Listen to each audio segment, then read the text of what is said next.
Friends, welcome. This is Neetu कुमारी और आज हम टॉपिक कवर करने वाले हैं सोशल स्ट्रेटिफिकेशन। उससे पहले मैं आपको बता दूं कि जो मेरा चैनल है उस पर आपको +1 +2 की सोशोलॉजी, बीए की सोशोलॉजी और एमए जो बीए है उसके भी पॉलिटिकल साइंस और एमए अगर आप सोशोलॉजी में कर रहे हो तो वो भी, और हिंदी व्याकरण और एमसीक्यू क्वेश्चन, यानी कि आप जिस भी कॉम्पिटेटिव एग्जाम की तैयारी कर रहे हो तो उसके लिए मैं जनरल नॉलेज भी अपने चैनल पर बना के डालती हूँ आपके लिए। ठीक है, तो अब से वैसे तो मैं जो पहले +1 +2 और बीए की सोशोलॉजी, पॉलिटिकल साइंस और जो एमसीक्यू क्वेश्चंस होते हैं, हिंदी व्याकरण होता है, इसी को ही मैं करवाती थी। लेकिन आज से मैंने जो है वो एमए की सोशोलॉजी भी स्टार्ट करा दिया है। ठीक है, और ये जो आज हम टॉपिक यहाँ पर कवर करेंगे, ठीक है, सोशल स्ट्रेटिफिकेशन, ये हमारा एमए सोशोलॉजी का ही है और ये फर्स्ट सेमेस्टर का है। ठीक है, ओके, ठीक है, फर्स्ट सेमेस्टर से हम लोग जो है स्टार्ट कर रहे हैं। तो ये फर्स्ट सेमेस्टर से ही हम सोशोलॉजी का पहला टॉपिक है, ये पहला चैप्टर है सोशल स्ट्रेटिफिकेशन। इसकी जो बुक है, ठीक है, उसका मैं एक जो फ्रंट का सारा सिलेबस होता है वो मैं अगर उसमें हो पाया मुझसे, ठीक है, तो मैं पिक्चर भी आपको साथ में दिखा दूंगी ताकि आपको समझ में आ जाए कि हाँ ये वही वाली चीज़ें हैं और ये टॉपिक आपको मेरे चैनल पर मिल जाएंगे। ठीक है, तो आज हम फर्स्ट सेमेस्टर की बात करेंगे। आज एमए सोशोलॉजी की बात होगी। रोज में +1 +2 सोशोलॉजी की बात करती थी और आज से हम एमए सोशोलॉजी भी स्टार्ट करेंगे और कुछ दिनों के बाद में एमए पॉलिटिकल भी स्टार्ट करवाऊंगी। ठीक है, बस थोड़ा सा और टाइम लगेगा मुझको उसको करने में, समझने में, और फिर मैं जो है एमए की पॉलिटिकल साइंस भी आप मेरे चैनल से समझ सकते हो। ठीक है, तो चलिए हम सोशल स्ट्रेटिफिकेशन की बात करते हैं, यानी कि सामाजिक सत्रीकरण की बात करते हैं। ये जो है हमारा टॉपिक फर्स्ट है जिसके बारे में बात करेंगे। टॉपिक थोड़ा सा बड़ा है, तो सबसे पहले आज मैं जो आपको यहाँ पर कवर करवाऊंगी इस वीडियो में, वो करवाऊंगी कि सोशल स्ट्रेटिफिकेशन क्या होता है। इस वीडियो का जो सेकंड पार्ट आएगा उसमें मैं आपको बताऊंगी कि स्ट्रेटिफिकेशन क्या होता है। यहाँ पर जो मैं बात करूंगी वो सोशल स्ट्रेटिफिकेशन यानी कि सामाजिक सत्रीकरण की बात करूंगी। लेकिन जो उसका नेक्स्ट पार्ट आएगा उसमें मैं आपको बताऊंगी कि सिर्फ और सिर्फ स्ट्रेटिफिकेशन क्या होता है, स्ट्रेटिफिकेशन के कौन कौन से फंक्शन होते हैं, उसकी डेफिनेशन क्या होती है, वो हम चीजें जो है कवर करेंगे इस वीडियो में। फिलहाल हम सोशल स्ट्रेटिफिकेशन पर ही जोर देंगे, क्योंकि अगर आपको सोशल स्ट्रेटिफिकेशन समझ में आ जाएगा तो खाली जो एक जिसमें सोशल नहीं लगा होगा, जिस शब्द में सिर्फ स्ट्रेटिफिकेशन होगा, उसको समझने में काफी ज्यादा आपको आसानी हो जाएगी, क्योंकि स्टार्टिंग से ही अगर बेस बन जाएगा तो फिर आगे की चीजें आप आराम से समझ सकते हो ना। तो चलिए स्टार्ट करते हैं। सबसे पहले मैं इस टॉपिक में बता दूं कि हम जो टॉपिक है इसमें हम क्या क्या चीजें करने वाले हैं। सबसे पहली चीज हम इसमें ये करेंगे वो है हमारा इंट्रोडक्शन, यानी कि मीनिंग, यानी कि सोशल स्ट्रेटिफिकेशन होता क्या है, हम ये बात करेंगे। दूसरे नंबर पर हम बात करेंगे इसकी परिभाषा की, जिसको हम इंग्लिश में डेफिनेशन बोलते हैं। ठीक है, तो एक डेफिनेशन भी मैं आपको यहाँ पर प्रोवाइड कर दूंगी, क्योंकि आप पेपर देने जब जाते हो तो डेफिनेशन बहुत ज्यादा मायने रखती है आपकी। जब आंसर शीट में जब लिखते हो ना आंसर, तो डेफिनेशन और कंक्लूजन, ये दो चीजें हैं जो कि बहुत ही ज्यादा इंपॉर्टेंट होती हैं। जो इंट्रोडक्शन होता है, जैसे मैं यहाँ पे बताऊंगी कि सोशल स्ट्रेटिफिकेशन क्या होता है, तो यानी इंट्रोडक्शन का मतलब क्या होता है कि आपको सोशल स्ट्रेटिफिकेशन के बारे में ब्रीफली थोड़ी बातें जो है वो कम से कम यहाँ पर बता देनी है। ठीक है, ठीक है, तो सबसे पहले अपना आता है इंट्रोडक्शन। ठीक है, इंट्रोडक्शन में मैं वही बता चुकी हूँ, जैसे आपका टॉपिक आ जाता है कि सोशल स्ट्रेटिफिकेशन क्या होता है, तो आपको जनरल इंट्रोडक्शन दे देना है, थोड़ा सा परिचय दे देना है कि जो सोशल स्ट्रेटिफिकेशन है वो क्या होता है। और ज्यादा से ज्यादा नहीं लाइनें लिखनी है, कम से कम सिर्फ और सिर्फ 5 और जो 6 लाइनें हैं वही आपको लिखनी है इंट्रोडक्शन में। ठीक है, और इसके भी आपको 2 मार्क्स तो मिल ही जाते हैं। दूसरे नंबर पर हमारी डेफिनेशन आती है। ठीक है, आप बीए में कर रहे हो, बीए में भी ये टॉपिक आया हुआ है, तो वहां पर भी आप इस फॉर्मेट को अपना सकते हो। ठीक है, तो इसमें दूसरे नंबर पर जो आती है अपनी वो है डेफिनेशन, जिसको हम परिभाषा कहते हैं। और परिभाषा जो होती है ये भी अपने 2 मार्क्स की हो जाती है, तो आपको इस को भी बिल्कुल नहीं भूलना है। कम से कम आपकी मैं बात करूं तो 2 परिभाषाएं तो आप लिख कर ही आइएगा। अगर आपके पास एक ही याद है आपको तो वो तो लिखनी है, लेकिन पहले से ही आपको 2 डेफिनेशन याद करके ही आनी है। ठीक है, क्योंकि उसके 2 मार्क्स मिल जाते हैं। और तीसरे नंबर पर जो भी इसके अंदर चीज पूछे वो हम करेंगे, और लास्ट जो हम बात करेंगे, ठीक है, वो अपना कंक्लूजन की बात आती है। ठीक है, कंक्लूजन यानी निष्कर्ष। ठीक है, बहुत सारे बच्चे हैं जो कि इसको बिल्कुल इग्नोर मार देते हैं, लेकिन मैं आपको बता दूं कि कहीं भी आप चाहे +1 का +2 का कोई भी क्वेश्चन अटेम्प्ट कर रहे हो, चाहे बड़े क्लासेस का कर रहे हो, वहां पर कंक्लूजन बहुत ज्यादा मायने रखता है, क्योंकि ये पूरे 2 नंबर का होता है। आप सारा क्वेश्चन भी अटेम्प्ट करके आ जाओगे, लेकिन आप गलती से कंक्लूजन भूल चुके हो तो आपके 2 नंबर वहीं के वहीं कट ही चुके हैं। ठीक है, बाकी जितने भी होंगे बाकी आपका देखा जाएगा, लेकिन कंक्लूजन भूल चुके हो तो 2 नंबर आपके कट चुके हैं। ठीक है, तो ये एक फॉर्मेट होता है क्वेश्चन को अटेम्प्ट करने का। ठीक है, क्योंकि आपके पास नॉलेज तो बहुत सारी होती है, लेकिन क्वेश्चन में आपको लिख के कैसे देना है, लिखने का स्टाइल भी होता है, उसी के बेस पर बहुत सारे बच्चे मार्क्स ले जाते हैं। उनको नॉलेज कम होती है लेकिन लिखने का जो फॉर्मेट होता है ना बहुत ही अच्छा होता है, जिसकी वजह से उनको ज्यादा मार्क्स मिल जाते हैं। बहुत सारे बच्चे ऐसे होते हैं जिनके पास उन्होंने पूरी बुक याद की होती है लेकिन लिखने का जो तरीका होता है वो उनके पास नहीं होता, जिसकी वजह से उनके नंबर कम आ जाते हैं। पेपर को प्रेजेंट करने का तरीका भी आपके पास होना चाहिए। तो सबसे पहले आपने शुरुआत करनी है किसी भी क्वेश्चन की, कोई भी स्ट्रीम की बात करो, कोई भी सब्जेक्ट की बात कर रहे हो तो वहां पर सबसे पहले आपको इंट्रोडक्शन करना है, दूसरे नंबर पर आपको डेफिनेशन करनी है। ऐसा मत करना कि पहले नंबर पर डेफिनेशन कर दी फिर आप इंट्रोडक्शन कर रहे हो। सबसे पहले आपने इंट्रोडक्शन करनी है, फिर डेफिनेशन करनी है, फिर जो भी अंदर जो भी पूछा गया, चाहे फंक्शन पूछे हो चाहे फीचर्स पूछे हो, जो भी है, और लास्ट में तो कंक्लूजन होता है, तो सबको पता, ठीक है। तो ये फॉर्मेट आपको पता होना चाहिए। तो चलिए हम अब स्टार्ट करते हैं। सबसे पहले मैं आपको स्टार्ट करवाती हूँ कि जो स्ट्रैटिफिकेशन है ये क्या होता है, ठीक है। अपना सोशल स्ट्रैटिफिकेशन क्या होता है इसकी भी बात करते हैं। इंट्रोडक्शन में सबसे पहले यही आ जाती है। तो सामाजिक सत्रीकरण में क्या होता है, ठीक है। सामाजिक सत्रीकरण क्या होता है? सामाजिक सत्रीकरण एक प्रकार की समाज की व्यवस्था होती है, ठीक है।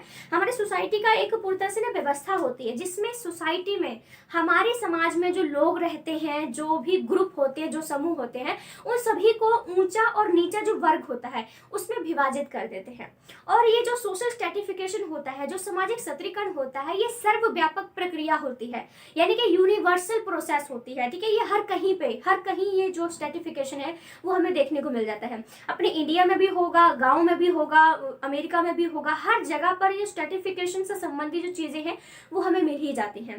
फर्क सिर्फ इतना होता है कि इसका जो बेस होता है, इसका जो आधार होता है, समाज में लोगों को वर्गों में बांटने का जो रीजन होता है या फिर कह सकते हैं जो आधार होता है, जो बेस होता है, वो थोड़ा सा अलग हो सकता है, लेकिन ये चीज पाई जरूर जाती है, ठीक है। जैसे आपने देखा है कि हम सभी ह्यूमंस हैं जो कि हर देश में पाए जाते हैं, लेकिन फर्क क्या होता है? कोई काला होता है, कोई गोरा होता है, कोई ज्यादा लंबे होते हैं, कोरिया के लोग ज्यादा लंबे माने जाते हैं, साउथ अफ्रीका के लोग काले हैं, ठीक है, इंडिया के अपने थोड़ा सा ऐसे ब्राउन कलर है हम सब लोगों का। तो यही है कि स्ट्रैटिफिकेशन हर जगह मौजूद है, फर्क सिर्फ थोड़ा सा बेस का है, आधार का है, रीजन का है, और बाकी सब तो चीजें जो है अपनी इसमें पाई जाती हैं। एक और अपने प्रसिद्ध विद्वान है, उनका नाम है टीबी बोटोमोर, ठीक है। टीबी, चलो मैं हिंदी में लिख देती हूँ आपके लिए, टीबी बोटोमोर, ठीक है। टीबी बोटोमोर है, इन्होंने क्या किया है, इन्होंने 3 आधार पर, ठीक है, जो टीबी बोटोमोर है, इन्होंने 3 आधार पर समाज को विभाजित किया था या इसके बारे में बातचीत की थी। तो पहला जो इनका बेस था, ठीक है, वो स्लेवरी का था, स्लेवरी, ठीक है, स्लेवरी यानी कि जो हमारी दास व्यवस्था होती है, ठीक है, इसके बेस पर उन्होंने बात की। और उसके बाद जो दूसरा पॉइंट इन्होंने जो किया था वो किया था अपना कास्ट को लेकर, ठीक है, यानी अपनी जाति को लेकर। आप अभी तक तो इतना पढ़ते ही आए होंगे कि अपना कितना सोसाइटी में जाति को लेकर विभाजन कैसे कैसे किया गया था। और ये अपना नेक्स्ट आता है वर्ग यानी क्लास को लेकर, ठीक है। बहुत सारे लोग ऐसे हैं जो कि इस बात को लेकर थोड़ा सा श्योर ही नहीं होते, थोड़ा कंफ्यूजन में रहते हैं कि कास्ट और क्लास में डिफरेंस क्या होता है। तो मैं अभी एक्सप्लेन करूंगी तो आपको खुद ही चीज समझ में आ जाएगा, ठीक है। तो हम लोग यहाँ पर स्लेवरी की बात करते हैं। स्लेवरी के बेस पर उन्होंने कैसे जो है विभाजित किया था सोसाइटी को। तो स्लेवरी के बेस में क्या होता है कि 2 तरह से कर सकते हैं, एक अपना मालिक होता है, ठीक है, आपको पता है, एक अपना मालिक होता है और दूसरे नंबर पर अपने दास आ जाते हैं। यानी कि इन 2 चीजों के आधार पर जो है उन्होंने समाज को बोला है कि जो सोसाइटी है उसमें 2 प्रकार के स्तर पाए जाते हैं, 2 प्रकार के स्ट्रैटिफिकेशन पाए जाते हैं, एक मालिक का होता है और नीचे जो है वो दास का होता है। हम यहाँ पर बात करते हैं कास्ट के बारे में। कास्ट आपको पता है जाति के बारे में कि हमारा जो भारतीय समाज है वो प्राचीन काल से ही जो है हमारे 4 जातियों में इसको विभाजित किया हुआ है, सभी को पता है।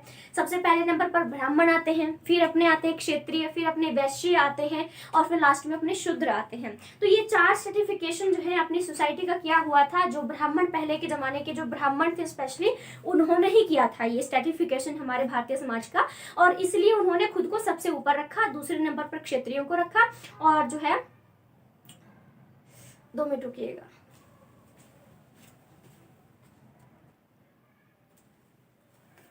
माफ कीजिए, थोड़ा सा लाइट का इश्यू हो गया था, पर कोई बात नहीं। तो हम लोग मैं कास्ट की बात कर रही थी कि इस प्रकार से ब्राह्मणों ने सबसे ऊपर अपने आप को रखा था, फिर क्षत्रियों को रखा था, फिर वैश्यों को रखा था और लास्ट में अपने जो है वो शूद्र को रखा था, ठीक है। तो इस प्रकार से समाज का 4 चीजों में वर्गीकरण जो है वो कर दिया गया था। अब लास्ट है हमारा वर्ग यानी क्लास। क्लास जो है इसको 3 बेस पर जो है विभाजित किया गया था, ठीक है। जो क्लास है मैं इसकी बात कर रही हूँ, इसको 3 पे किया था। सबसे पहले अपने आते हैं प्राथमिक वर्ग, ठीक है, प्राथमिक वर्ग आ जाते हैं। और दूसरे नंबर पर जो आते हैं वो अपने माध्यमिक वर्ग आ जाते हैं, ठीक है। और लास्ट में जो अपने आते हैं उनको हम लोग तृतीयक वर्ग भी कह देते हैं, ठीक है, तृतीयक वर्ग। इस तरह से 3 वर्गों में जो है ये सोसाइटी को बांटा गया था वर्ग के आधार पर। प्राथमिक वर्ग में कौन से आते हैं? प्राथमिक वर्ग में अमीर लोग आते हैं, ठीक है। सोसाइटी के जो अमीर लोग होते हैं वो प्राथमिक वर्ग में आ जाते हैं, जिनके पास बहुत ही ऐशो आराम की जिंदगी वो जीना पसंद करते हैं, ठीक है। उनके पास जीने की, खाने पीने की, जो हमारे जीवित रहने की सारी जो फैसिलिटीज होती है वो उनके पास पूरी तरह से मौजूद होती है। दूसरा हम आता है मध्यम वर्ग। मध्यम वर्ग यानी कि मिडिल क्लास से संबंधित लोग आते हैं, जो जिनके पास ना तो ज्यादा सोर्सेज की कमी होती है और ना ही ज्यादा सोर्स होते हैं, ठीक है। मतलब अपनी लाइफ को अच्छे से स्पेंड कर रहे होते हैं। ज्यादा अमीरी वाली जिंदगी भी नहीं होती है, लेकिन ज्यादा गरीबी वाली जिंदगी भी इनकी नहीं होती है। और लास्ट में आ जाते हैं तृतीयक वर्ग। तृतीयक वर्ग यानी कि तीसरा वर्ग, जिसको निम्न वर्ग भी बोल सकते हैं। निम्न वर्ग में जो है गरीब लोग आते हैं, जिनके पास खाने पीने के लारे पड़े होते हैं, उनके पास कोई जीने की खास फैसिलिटी नहीं होती है। जो स्लम एरियाज होते हैं, ठीक है, जिनको आप गंदी बस्ती बोलते हो कभी कभी, ठीक है, तो वहां पर रहते हैं जहां पर स्वास्थ्य संबंधी कोई भी सुविधा मौजूद नहीं होती है। पूरा हर टाइम कूड़ा करकट है वो पड़ा रहता है, ठीक है। और मतलब होता है ना, हेल्थ फैसिलिटीज भी नहीं है, पानी की व्यवस्था भी सही नहीं होती, उनके पास खाने पीने के भी कुछ नहीं होता है। तो वो सारे जो गरीब लोग आते हैं वो हमारे समाज के तीसरे वर्ग में आ जाते हैं, ठीक है। मुझे लगता है आपको इंट्रोडक्शन समझ में आ रहा होगा कि मैं आपको क्या बता रही हूँ, ठीक है। तो ये चीज जो है, इसके बेस पर जो है ये हमारे टीवी बोटोमोर ने पूरे समाज को विभाजित किया हुआ था, ठीक है। तो ये अपना एक इंट्रोडक्शन आ जाता है। हमने एक जनरल जो है, हमने क्या किया, जनरल इंट्रोडक्शन बता दिया, जनरल परिचय दे दिया कि हमारा सोशल स्ट्रेटिफिकेशन होता है, क्या होता है, और किस किस बेस पे हम समाज को स्ट्रेटिफिकेशन करते हैं, समाज का सत्रीकरण करते हैं, समाज को अलग अलग चीजों में बांटते हैं, ठीक है। तो ये मुझे लगता है कि आपको मैंने इसके अंदर भी चीजों को अच्छे से एक्सप्लेन किया हुआ, जो कि बुक में एक्सप्लेन नहीं किया हुआ था, इसलिए मैंने आपको बता दिया कि किस किस बेस पे चीजों को यहाँ पर एक्सप्लेन किया हुआ था, ठीक है। तो ये अपना यहाँ पर कवर हो जाता है। अब हम दूसरी चीज की बात करते हैं और वो हमारी आ जाती है इसकी डेफिनेशन की, हम लोग जो है बात करते हैं। चलिए डेफिनेशन की बात करते हैं। तो डेफिनेशन दे रखी है इसकी गिलबर्ट ने। गिलबर्ट ने बोला है कि सामाजिक सत्रीकरण समाज का स्थायी यानी कि परमानेंट जिसको बोलते हैं, ठीक है। सामाजिक सत्रीकरण समाज का स्थायी समूहों व श्रेणियों में विभाजन है। जो हमारे समाज के जितने भी ग्रुप्स होते हैं, जितनी भी श्रेणी होती हैं, तो उनका विभाजन है, यानी उनका डिवीजन है, जो आपस में उच्चता, ठीक है, उच्चता और अधीनता के संबंध के द्वारा बंधे हुए हैं। तो ये डेफिनेशन गिलबर्ट ने दे रखी थी। मैं आपको डेफिनेशन से रिलेटेड एक और चीज बता देना चाहती हूँ कि जो भी डेफिनेशन दे के गया है, ठीक है, जैसे कि ये डेफिनेशन हमने अभी करी है, जिसको गिलबर्ट डेफिनेशन जो है ये देके गए हैं, तो आपको वैसा ही लिखना पड़ेगा। आप डेफिनेशन में चेंज नहीं कर सकते हो। जैसे आप कोई भी टॉपिक है, टीचर बोलते हैं कि उसको अपने हिसाब से बता दो, लेकिन डेफिनेशन में क्या होता है कि आपको अपने हिसाब से कुछ भी नहीं लिखना होता है। जैसी वर्डिंग जो लिख के गया है ना, डेफिनेशन जिसने दी है, जिस वर्डिंग में लिखा है ना, आपको वैसी ही डेफिनेशन करनी पड़ती है। और एक और बात इसमें है कि आप ऐसा नहीं कर सकते, बहुत सारे बच्चे ऐसा करते हैं कि जो डेफिनेशन जिसने दी है उसका नाम कुछ और लिखते हैं और अंदर डेफिनेशन किसी और की लिख देते हैं। जी नहीं, टीचर्स को सब पता होता है कि कौन सी डेफिनेशन किसने दी है, तो वही आपको लिखनी पड़ती है, इसलिए नंबर आपके कट जाएंगे। आप तो सोच के आओगे कि मैंने डेफिनेशन भी लिखी है, बस मैं थोड़ा हेरफेर कर दिया, मैंने किसी और का नाम, टीचर को क्या पता चलेगा। टीचर वो होता है जो आपको पढ़ाता है, आप टीचर को नहीं पढ़ाते हो, ठीक है। तो टीचर को सब याद होता है, सब पता भी होता है, तो टीचर को उल्लू बनाने की कोशिश ना कीजिएगा, ठीक है। तो जो डेफिनेशन दे के गया है उसी का नाम होना चाहिए और उसी की ही डेफिनेशन आपको याद होनी चाहिए, वही आपने लिखनी है, ठीक है। तो ये हमारा, मैंने इंट्रोडक्शन भी बता दी आपको और आपको मैंने डेफिनेशन भी बता दी है। अब हम बात करते हैं इसके फंक्शन की, कि जो सोशल स्ट्रेटिफिकेशन होता है ये इसका काम क्या है। क्योंकि अगर हम समाज का सत्रीकरण करते हैं, समाज को अलग अलग वर्गों में विभाजित भी करते हैं, अलग अलग चीजों में बांटते हैं, तो उसका कोई ना कोई रीजन होता है। अब इतना बड़ा काम है कि हम समाज को अलग अलग वर्गों में बांट भी रहे हैं, तो कोई ऐसे तो है कि फालतू में इतना टाइम है किसी के पास कि वो ऐसे बांट देगा और बिना उसका कोई रीजन भी नहीं होगा, तो ऐसा कुछ भी नहीं है। इसके फंक्शंस की हम बात करते हैं, इसके भी कुछ कार्य होते हैं, ठीक है।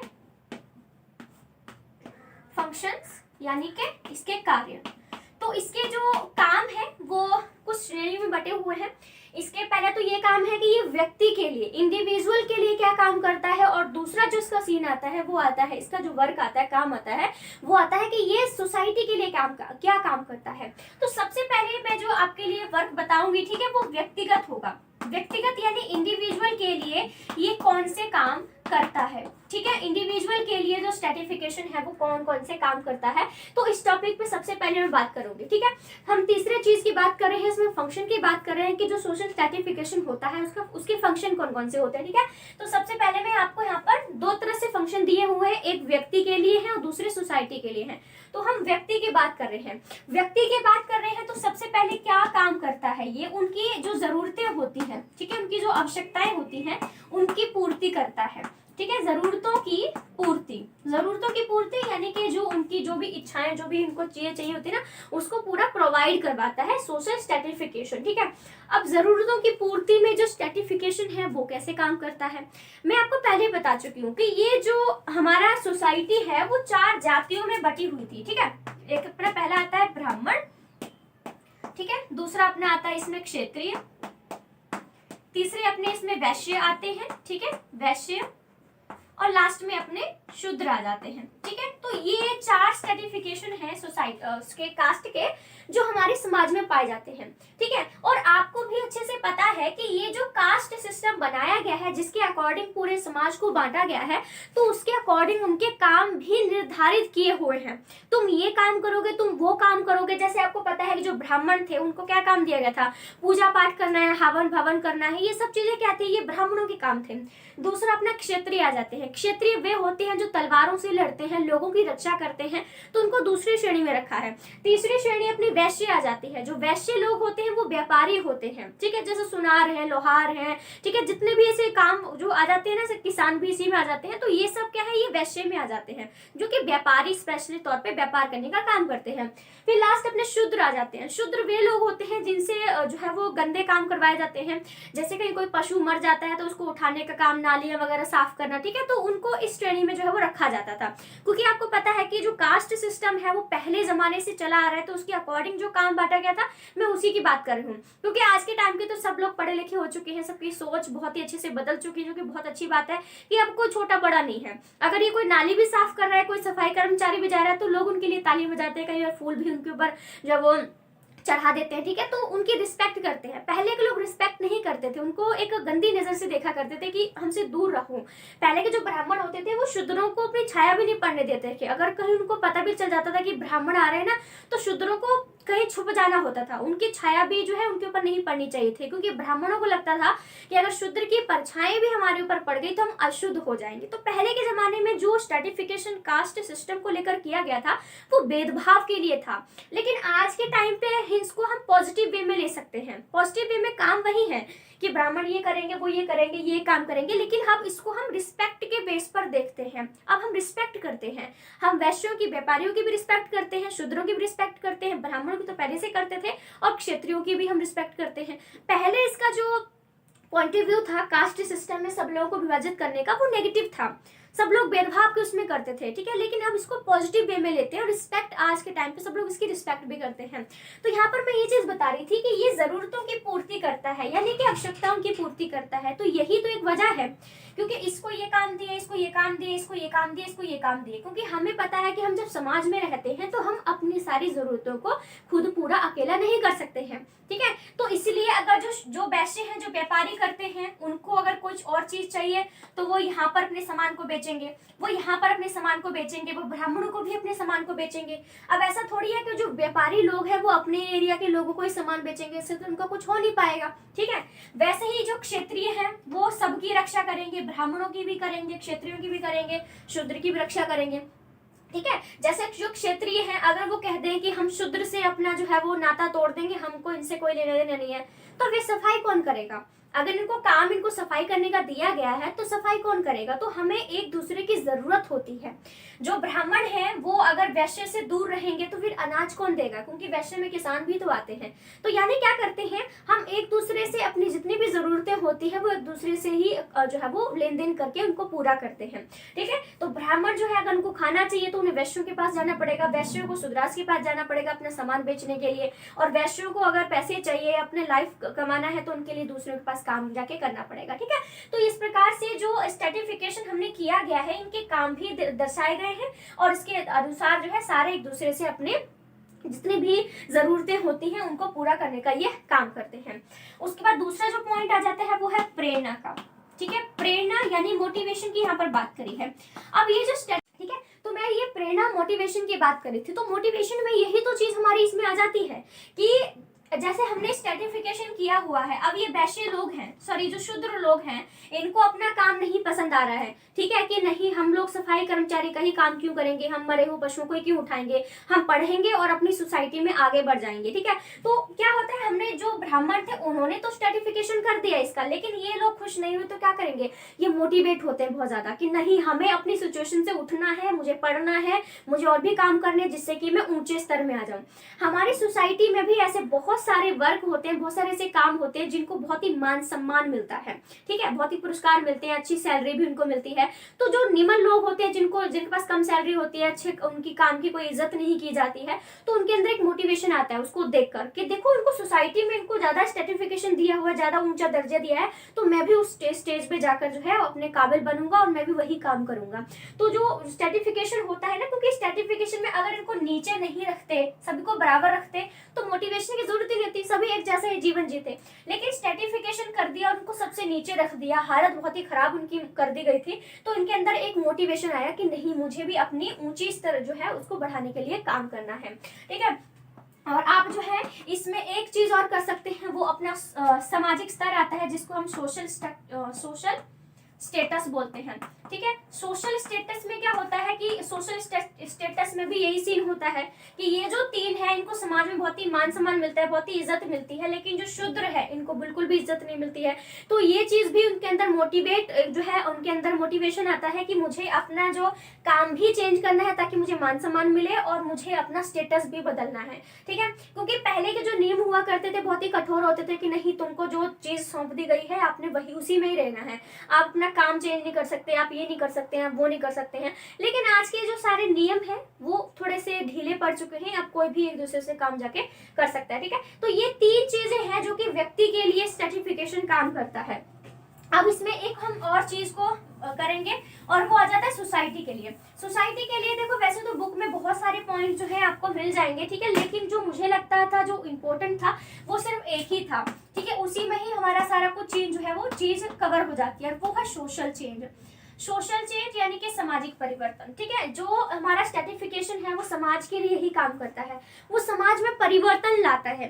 अब बहुत सारे ऐसे लोग हैं जिनका ऐसा मानना है कि जब हमने स्ट्रेटिफिकेशन कर दिया है तो उसको तो बदल ही नहीं सकते हैं, ये तो ब्राह्मण ही कह गए हैं कि हम ऊंचे नंबर पर ही रहेंगे, ये सारा जो वैसा का वैसा ही बना रहेगा, आप अपनी स्थिति को चेंज नहीं कर सकते, आप अपना व्यवसाय चेंज नहीं कर सकते, आप एजुकेशन नहीं ले सकते हो, ये वो, ठीक है, जो भी डिसाइड किया गया था। लेकिन ये पहले जमाने में होता था, आज के जमाने में अगर हमारा समाज बटा हुआ भी है तो इतना नहीं है। आप भी देख लो, पढ़े लिखे हो, आप किसी कास्ट को मानते हो आपके, नहीं हम किसी दूसरे कास्ट के से बात नहीं करेंगे, आपके भी मुस्लिम दोस्त होंगे, आपके भी ईसाई दोस्त होंगे, आपका भी नीचे कास्ट का होगा, कोई शर्मा होगा, कोई वर्मा होगा, अलग अलग कास्ट के दोस्त बनाते हो ना आप सभी लोग, ठीक है। तो हम लोग आज की युवा पीढ़ी कहाँ इन सब चीजों को मानती है। शहरों में जाके देखोगे तो लोग कास्ट को नहीं देखते, ये देखते हैं कि बंदा क्या काम कर सकता है, उसके अंदर किस काम को करने की कैपेसिटी है, वो ये नहीं पूछते तेरी कास्ट कौन सी है, तेरी कास्ट हमारे से मैच करेगी तभी हम तुझे काम देंगे, ऐसा लोग नहीं करते, बस वो देखते हैं कि वो क्या काम कर सकता है।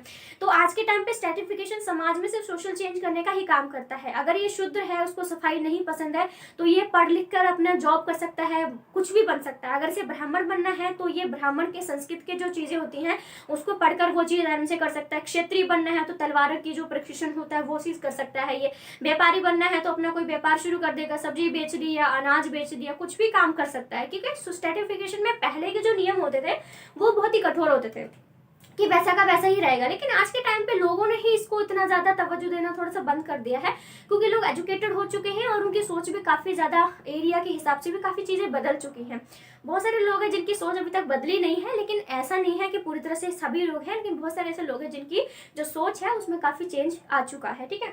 तो इस प्रकार से जो स्ट्रेटिफिकेशन है ये सोसाइटी के लिए भी किस प्रकार से काम करता है और हमारे इंडिविजुअल के लिए भी किस प्रकार से काम करता है, ये चीज हमारे लिए समझना बहुत जरूरी था, ठीक है। और बाकी हम जो है कंक्लूजन में आज इसमें नहीं करवा पाऊंगी, क्योंकि अभी मैंने ये चीज भी बतानी है आपको कि शहरी समाज में जो स्ट्रेटिफिकेशन होता है वो किस किस बेस पर होता है, जिसको मैं इसकी सेकंड वीडियो जो है उसमें बताऊंगी, इसमें मैं नहीं बता पाऊंगी, ठीक है। क्योंकि वीडियो पहले से ही 25-30 मिनट से ज़्यादा चली जाती है, फिर देखना पसंद नहीं करते लोग, ठीक है। ज़्यादा बड़ी वीडियो बनाएंगे हम, ठीक है। तो इसमें अभी कंक्लूजन नहीं करूंगी मैं, अभी एक और टॉपिक कराऊंगी जिसमें मैं शहरी समाज में स्ट्रेटिफिकेशन किस किस बेस पे होता है वो बात करेंगे, ठीक है। तो इस प्रकार से ये फर्स्ट पार्ट है अभी, तो इसके इस टॉपिक से रिलेटेड है, ठीक है। तो आपको सेशन अच्छा लगा हो, वीडियो अच्छी लगी हो तो मुझे कमेंट करके जरूर बताइएगा। और आज से हमने एमए सोशियोलॉजी भी स्टार्ट कर दी, आपको पता चल चुका है, ठीक है। और जो भी आपका दिल करे तो आप लाइक शेयर सब्सक्राइब जो भी आपका दिल करे आप कर सकते हैं। So thank you so much friends, thank you.